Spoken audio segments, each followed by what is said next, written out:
너 자신을 알라는 말이 있습니다. 소크라테스가 한 말로 유명한 이 말은 사실 그리스 델포이 신전에 쓰여져 있던 말이었습니다. 당시 사람들에게 잘 알려져 있었던 이 말, 이 격언을 소크라테스는 자신의 철학의 출발로 삼았습니다.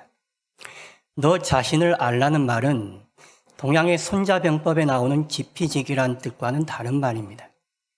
지피지기는 너를 알고 남을 알아야 된다는 것이죠. 너의 장단점을 알고 너에 대해서 많이 알아야 된다는 의미입니다. 그러나 이 소크라테스의 너 자신을 알라는 말은 너에 대해 많이 알라는 그런 의미가 아니라 너가 모르고 있다는 것을 알라는 의미입니다. 너가 모르고 있다는 것을 알아야 너가 알려고 애를 쓰게 될 것이고 알아가게 될 것이니 너 자신을 먼저 알라는 거예요. 모르고 있는 너 자신을 알라 말하는 것입니다. 그리스도인인 우리는 세상의 다른 어떤 사람들보다 우리 자신을 더 잘 알 수 있는 사람들입니다. 장 깔뱅이 이런 말을 했습니다. 하나님에 대한 지식이 없이는 자기에 대한 지식도 없다. 하나님에 대해 알지 못하고는 우리에 대해서도 알지 못하는 것입니다. 하나님을 알아야 우리를 제대로 알 수 있어요. 하나님의 빛 아래에서 볼 때에 우리를 제대로 볼 수가 있는 것입니다. 본문에 예수님께서 바리새인들이 자신을 모르고 있다고 지적하십니다. 그들은 잘 안다고 생각했습니다. 하나님에 대해 잘 안다 생각했습니다. 그러나 하나님에 대한 지식이 없었습니다. 그러니 자기에 대한 지식도 없었습니다. 자기를 안다고 생각했지만 실상 자기를 모르고 있었습니다. 보지 못하는 자신을 못 봤습니다. 알지 못하는 자신을 알지 못했습니다. 죄인인 자신이 의인이라고 착각하고 있었습니다. 바리새인들이 실로암 맹인을 데려다가 신문하고 내쫓았다는 이야기를 예수님께서 들으셨습니다. 그리고 예수님께서 그 맹인을 찾아가서 이렇게 말씀하십니다. 내가 인자를 믿고자 하느냐. 인자라는 것은 구약 성경에서 나타내고 있는 메시아의 칭호입니다. 다니엘서 7장 13절과 14절 말씀, 우리 말씀 같이 읽어보실까요? 내가 또 밤 환상 중에 보니 인자 같은 이가 하늘 구름을 타고 와서 옛적부터 항상 계신 이에게 나아가 그 앞으로 인도되매 그에게 권세와 영광과 나라를 주고 모든 백성과 나라들과 다른 언어를 말하는 모든 자들이 그를 섬기게 하였으니 그의 권세는 소멸되지 아니하는 영원한 권세요 그의 나라는 멸망하지 아니할 것이니라. 인자 같으니 이게 바로 메시아를 가리키는 것입니다. 메시아가 오실 거라는 것을 가리키고 있는 말씀이죠. 예수님은 당신이 메시아라는 자의식을 가지고 스스로 호칭을 인자라고 부르셨습니다. 너가 인자를 믿고자 하느냐? 너가 메시아를 믿고자 하느냐? 그때 맹인이 이렇게 답합니다. 그가 누구입니까? 내가 믿고자 합니다. 맹인은 예수님이 메시아라는 것을 아직은 모르고 있습니다. 11절에 보시면 예수라는 사람이 나를 고쳤다라고 얘기합니다. 그리고 17절에서 예수님은 선지자라고 얘기합니다. 하나님이 보내신 능력을 가지고 나를 고쳤다는 거예요. 그런데 메시아라는 사실은 아직 모르고 있습니다. 그런 그에게 예수님이 당신이 메시아라고 드러내셨을 때에 그가 예수님을 믿게 된 것입니다. 선지자쯤이 아니라 하나님이 보낸 자신의 영혼의 메시아, 자신을 구원할 메시아로 믿게 된 것입니다.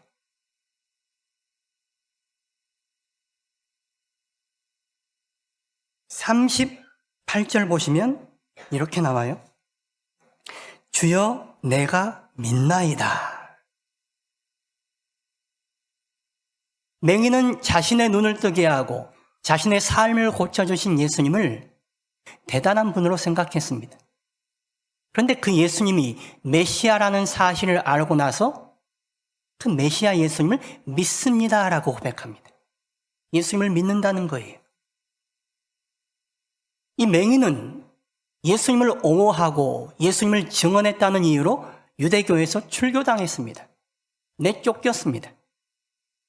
세상적으로 불이익당하고 버림받은 것입니다. 이 사람은 예수님을 선택했습니다. 예수님이 자신을 고쳤다는 사실을, 그 사실을 있는 그대로 진술했습니다. 기꺼이 희생을 감수한 것입니다.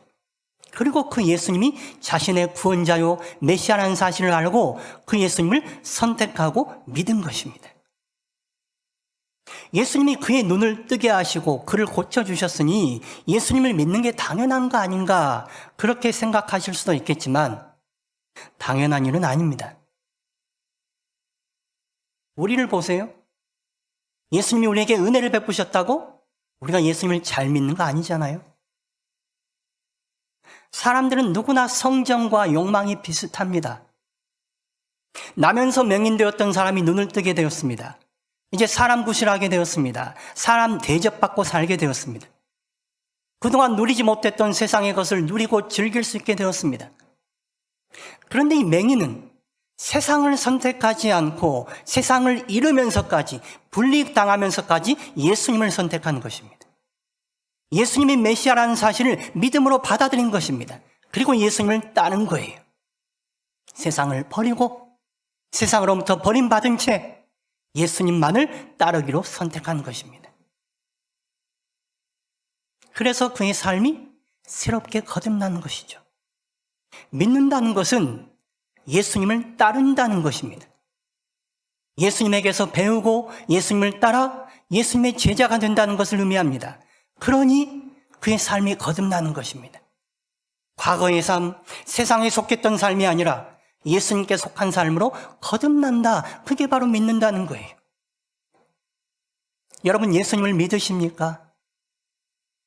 믿는다는 것은 세상을 선택한다는 것이 아니라 예수님을 선택한다는 것입니다.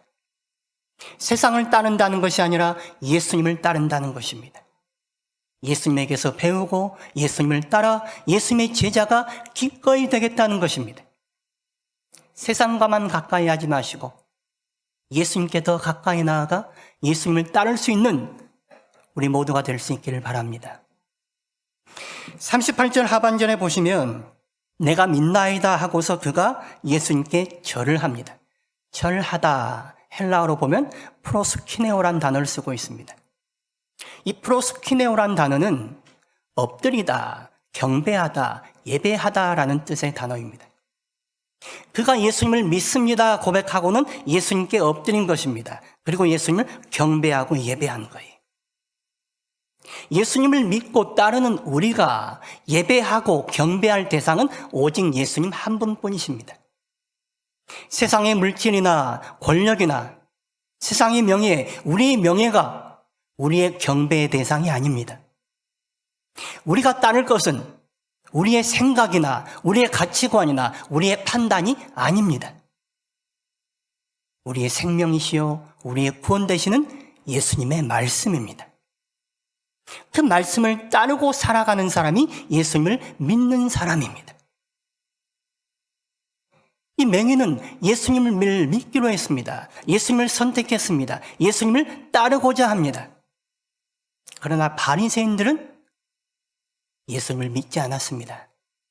예수님을 선택하지 않았습니다. 예수님을 따르지 않았습니다. 그들은 여전히 자기의 것만을 붙들고 자기의 것만을 고집하며 살아갔습니다. 예수님의 제자가 되지 못한 것이죠. 마태복음 16장 24절과 25절 말씀, 우리 말씀 같이 읽어볼까요? 이에 예수께서 제자들에게 이르시되 누구든지 나를 따라오려거든 자기를 부인하고 자기 십자가를 지고 나를 따를 것이니라. 누구든지 제 목숨을 구원하고자 하면 잃을 것이요 누구든지 나를 위하여 제 목숨을 잃으면 찾으리라. 제자들에게 이르셨습니다. 누구든지 나를 따라오려거든, 누구든지 나의 제자가 되려거든 자기를 부인하고 자기 십자가를 지고 나를 따라야 한다. 예수님을 따르기 위해서는 자기를 부인하고 자기에게 주어진 십자가를 지고 따라야 합니다. 나의 생각과 나의 주관과 나의 판단을 내려놓고 예수님의 생각, 예수님의 뜻, 예수님의 말씀을 따르는 것입니다. 그것이 예수님을 따르는 것입니다. 그러한 사람이 예수님의 제자입니다. 예수님은 우리가 자기의 제자, 세상의 제자, 모세의 제자가 되게 하는 것이 아니라 예수님의 말씀을 따르는 예수님의 제자가 되기를 원하십니다. 실로암 맹인은 예수님의 말씀을 따르고자 했습니다. 그러나 바리새인들은 여전히 예수님을 따르려 하지 않았습니다. 자기의 길로만 갔습니다. 그런 바리새인들에게 오늘 예수님께서 지적하십니다. 39절 말씀 보세요. 이 말씀 같이 읽어보실까요? 예수께서 이르시되 내가 심판하러 이 세상에 왔으니 보지 못하는 자들은 보게 하고 보는 자들은 맹인이 되게 하려 함이라 하시니. 내가 심판하러 이 세상에 왔다라고 말씀하십니다. 그런데 요한복음 3장 17절과 18절에서는 또 다르게 말씀하세요. 우리 요한복음 3장 17절 18절 같이 읽어보실까요? 하나님이 그 아들을 세상에 보내신 것은 세상을 심판하려 하심이 아니요 그로 말미암아 세상이 구원을 받게 하려 하심이라. 그를 믿는 자는 심판을 받지 아니하는 것이요 믿지 아니하는 자는 하나님의 독생자 이름을 믿지 아니하므로 벌써 심판을 받은 것이니라. 39절에서는 예수님께서 이 땅을 심판하러 오셨다 그러고, 우리가 전에 살펴본 대로 3장 17절 18절에서는 심판하러 오신 것이 아니라 세상을 구원하러 오셨다라고 말씀합니다. 두 말씀이 다른 말씀 같습니다. 그런데 실상은 다른 말씀, 상충되는 말씀이 아니에요. 같은 맥락의 말씀입니다. 세상은 자신의 죄로 인해 심판받을 수밖에 없는 상황입니다. 우리 죄로 인해 우리는 심판받을 수밖에 없습니다. 그런데 이 세상을 구원하기 위해 예수님께서 오셨습니다. 우리에게 선택권이 주어진 것입니다. 예수님을 믿고 예수님을 따르는 자는 심판받을 자신의 상황을 면제받아 구원을 받게 됩니다.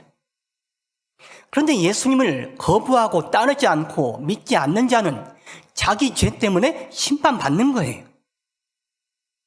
너나 없이 다 심판의 상황 안에 있지만 예수님으로 인해 심판받을 수 있는 상황이 되는 사람도 있고 그 심판을 넘어 구원에 이르는 사람도 있단 말이에요. 예수님을 선택하면 우리에게 예정되었던 심판이 넘어가게 됩니다.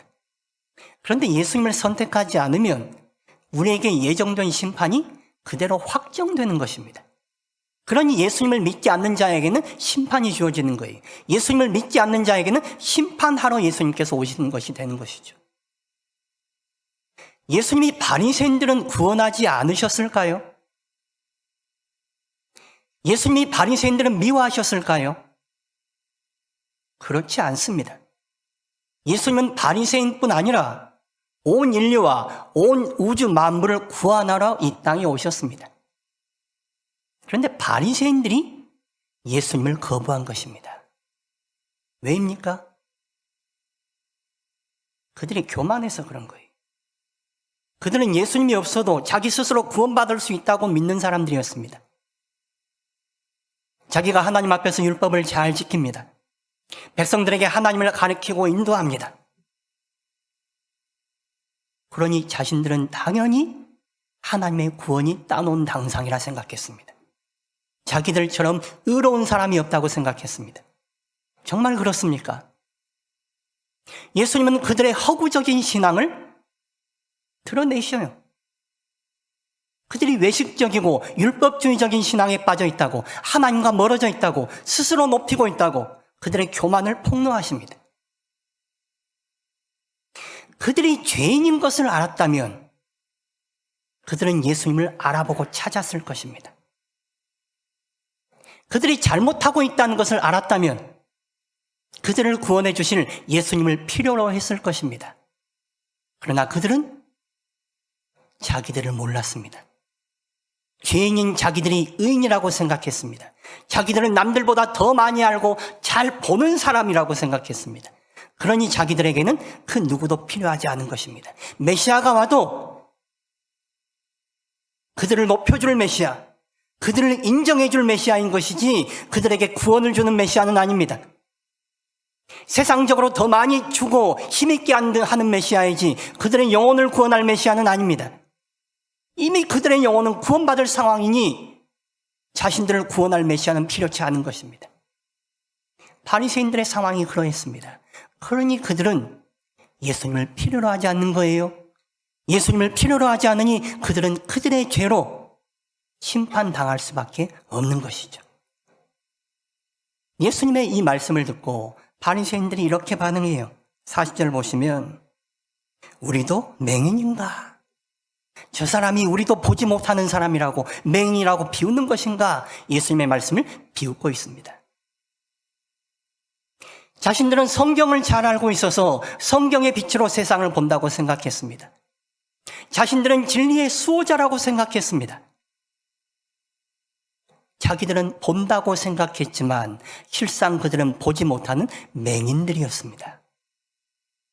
자기의 상황을 파악하지 못했습니다. 자기의 주제를 파악하지 못했습니다. 그러니 심판당할 수밖에 없는 거예요. 그런 그들에게 예수님이 다시 말씀하십니다.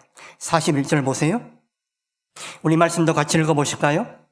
예수께서 이르시되 너희가 맹인이 되었더라면 죄가 없으려니와 본다고 하니 너희 죄가 그대로 있느니라.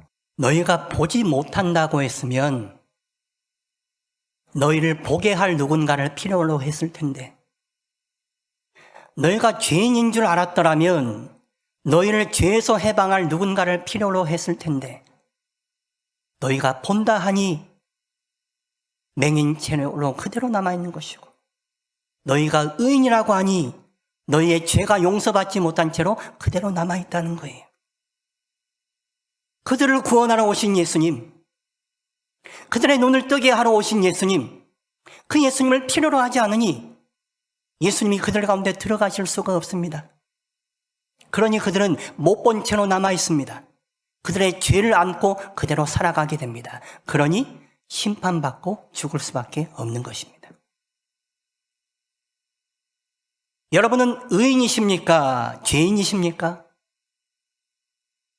여러분은 하나님과 분리되어 있으십니까? 아니면 하나님과 연결되어 있으십니까? 하나님과 얼마나 가까우십니까? 우리는 본래 다 죄인들입니다. 지난 한 주간 어떻게 사셨습니까? 하나님을 믿노라 하면서 하나님을 얼마나 의식하시고 하나님을 얼마나 의지하고 사셨습니까? 얼마나 하나님을 위해 사셨습니까? 자기 인생, 자기 목적, 자기 방향을 위해서 분주하게 살지 않았습니까? 우리는 죄인들입니다. 그러나 우리가 오늘 하나님 앞에 나와 우리가 하나님 앞에 죄인임을 고백하고 엎드릴 때에 하나님은 우리를 다시 일으켜 세워주시는 거예요. 우리가 예수님의 죄 용서를 받으니 의인이라고 인정받을 뿐 본래 우리는 죄인들입니다. 그래서 우리는 예수님이 필요합니다. 예수님이 계시지 않는다면 우리는 아무것도 아닌 존재들입니다. 바리새인들은 그것을 몰랐습니다. 자신들이 죄인이라는 사실, 그래서 예수님을 필요로 한다는 사실을 몰랐습니다. 자신들이 의인이라 생각하니 예수님은 필요하지 않았습니다. 예수님이 그들을 구원하실 수가 없었습니다. 예수님은 그들에게 가고자 했지만 그들이 예수님을 거부하니 그들이 죄 있는 채로 심판받을 수밖에 없는 것입니다. 죄인에게 예수님의 은혜가 부어지는 거예요. 마가복음 2장 17절 말씀 우리 같이 읽어보실까요? 예수께서 들으시고 그들에게 이르시되 건강한 자에게는 의사가 쓸데없고 병든 자에게라야 쓸데있느니라. 나는 의인을 부르러 온 것이 아니요 죄인을 부르러 왔노라 하시니라. 예수님은 죄인을 부르러 오셨습니다. 예수님은 죄인인 우리를 부르러 오셨습니다. 우리를 부르시는 예수님의 그 음성을 듣고 겸손히 다시 예수님 앞에 나와 엎드리시기를 바랍니다. 예수님의 음성을 듣고 내가 죄인됨을 보고 예수님 앞에 엎드리는 사람, 그 사람을 예수님은 치료하시는 것입니다. 그 사람의 눈을 뜨게 하고 그 사람의 죄를 사해 주시는 거예요. 예수님이 우리의 눈을 뜨게 하실 때에 우리가 볼 수 있습니다. 예수님이 우리의 죄를 사해 주실 때 우리는 하나님 앞에 설 수가 있는 것입니다. 우리는 죄인들입니다. 교회는 죄인들의 공동체입니다. 교회에 왜 갈등이 일어나고 서로 판단하고 분란이 일어날까? 우리가 의인이 되어서 그렇습니다. 스스로 높아져서 그렇습니다. 자기 기준과 자기 판단의 잣대를 가지고 보기 때문에 그렇습니다.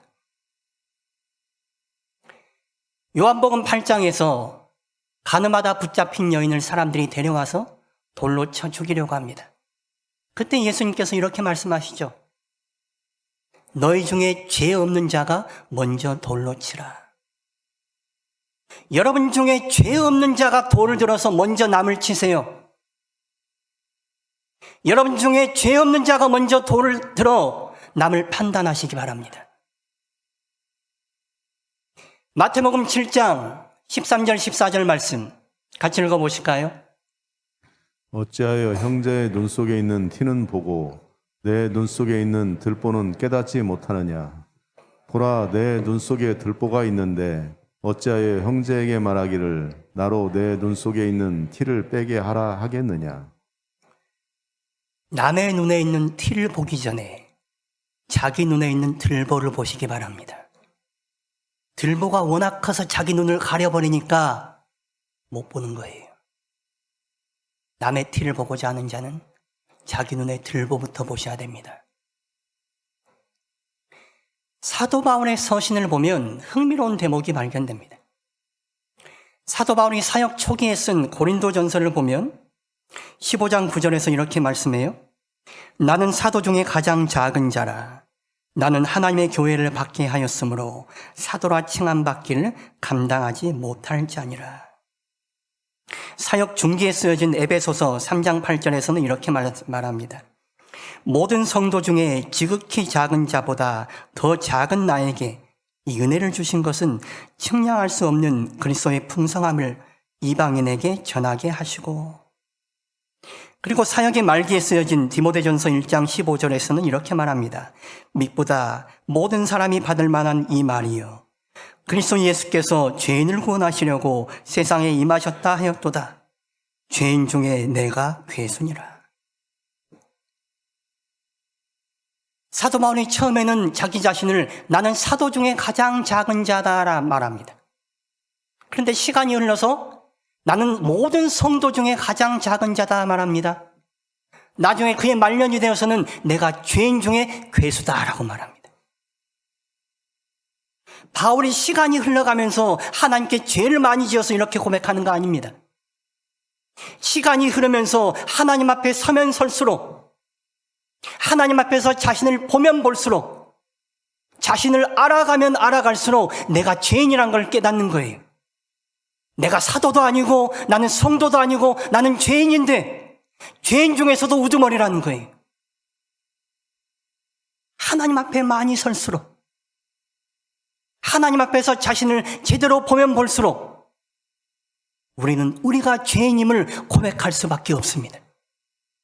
하나님 앞에 서지 않으니 우리는 우리 스스로를 높이는 것입니다. 우리의 기준과 우리의 판단과 우리의 주관을 가지고 남을 판단하는 거예요. 자기 뜻대로 되지 않으면 화를 냅니다. 자기 뜻대로 모든 것이 돌아가야 됩니다.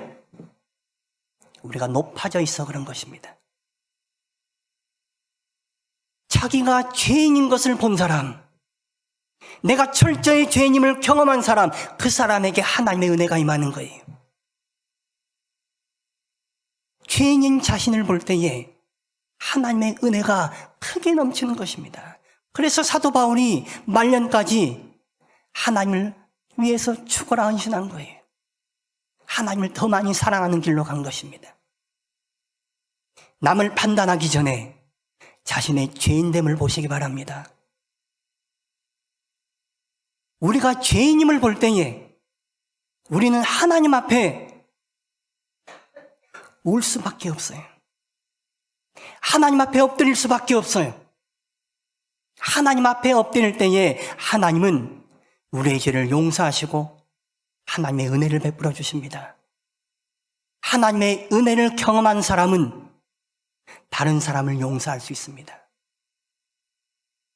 교회는 죄인들의 공동체입니다.